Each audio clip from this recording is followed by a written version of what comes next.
It was about 10 o'clock at night. And he decided that we were going home. That would have been fine, except the children, the grown-up children, were out of town. And we were babysitting 2 grandchildren. So there was no way we could leave. And so I told him, I said, Jim, we cannot go. We're babysitting. Well, I'm leaving. He got up, out of bed, changed out of pajamas, packed those in his suitcase, put his clothes on, put the suitcase on the floor, and then laid down, and then would get up and did that. At 2:30, I woke up. I had dozed sometime during all that. He was not in the room. Well, I panicked then, and I went looking for him, and I could hear his voice just lightly. And he was in one of the grandchildren's rooms, and he was talking to one of the granddaughters and telling her not to do drugs and that he was a doctor. I asked her later if she was scared, because we called Jim Pops, and I said, were you scared of Pops? Well, no. She'd known Pops since she was born. You know, Pops was just a big teddy bear, Pops.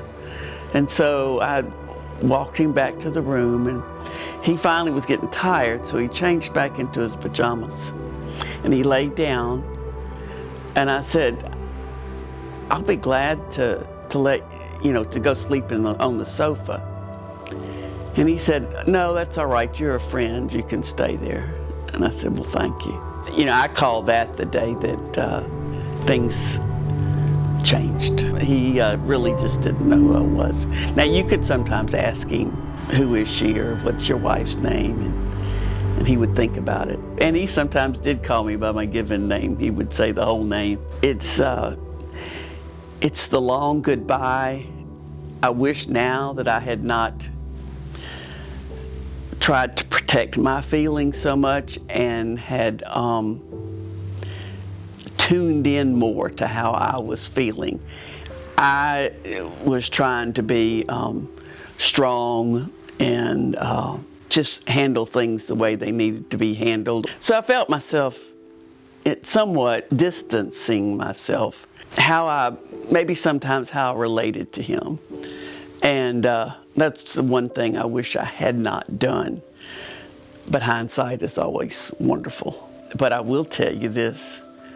I had a dream. It was right before my birthday, middle of June.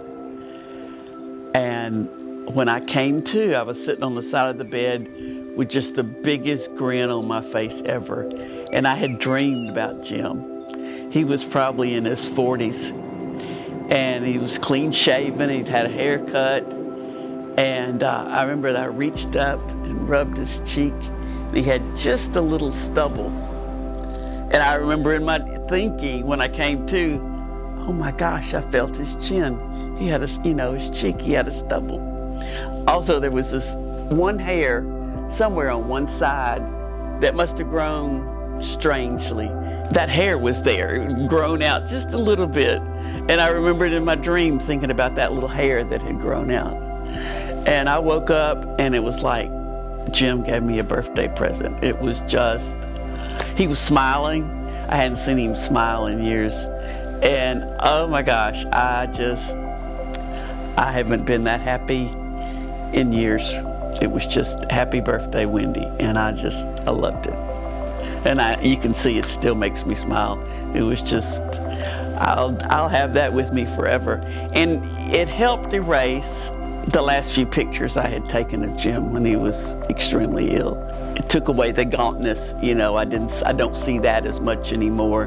The facial expressions and things. So that kind of helped replace it and put the old Jim's face back in my memory. So it's just real special. It's really special. Hi, my name is Kathy Brown Van Zuffen with Coastwide Law. I help families navigate through stormy waters. Specifically, we help people with elder law issues, trusts, estate planning, and litigation. Please, for more information, check out our website at coastwidelaw.com.